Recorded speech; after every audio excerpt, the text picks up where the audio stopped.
Hi people, welcome back to my channel just క్లిప్సీ.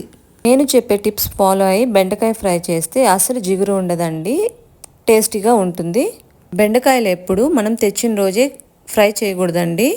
Wash చేసి cut చేసుకున్న పీసెస్ను pan పెట్టి oil వేసుకొని అందులో ఆవాలు, జీలకర్ర, ఎండుమిర్చి వేసాక చిన్న చిన్న పీసెస్ ఏవైతే కట్ చేసామో ఆ బెండకాయలు వేసుకోవాలి.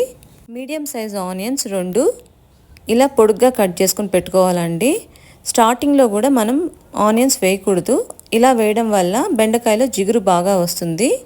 బెండకాయలు కాస్త ఫ్రై అయ్యాక పసుపు వేసుకోవాలి. బెండకాయ ఫ్రై చేసినప్పుడు అస్సలు మూత పెట్టకూడదండి. మూత పెట్టడం వల్ల ఆవిరికి బెండకాయలో జిగురు వస్తుంది. ఇలా కాస్త మగ్గాక మనం ఏవైతే ఆనియన్స్ కట్ చేసుకున్నామో వాటిని వేసేయాలి.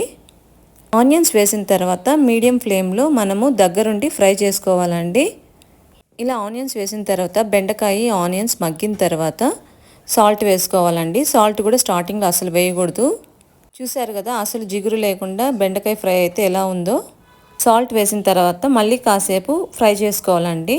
ఫైనల్గా కరివేపాకు, మిర్చి పౌడర్ అండ్ కచ్చా పచ్చగా దంచుకున్న వెల్లుల్లి వేసుకొని మనకి ఎంత డీప్ ఫ్రై కావాలో అలా ఫ్రై చేసుకుంటే పొడి పొడిగా ఉండే బెండకాయ ఫ్రై అయితే రెడీ అయిపోతుందండి.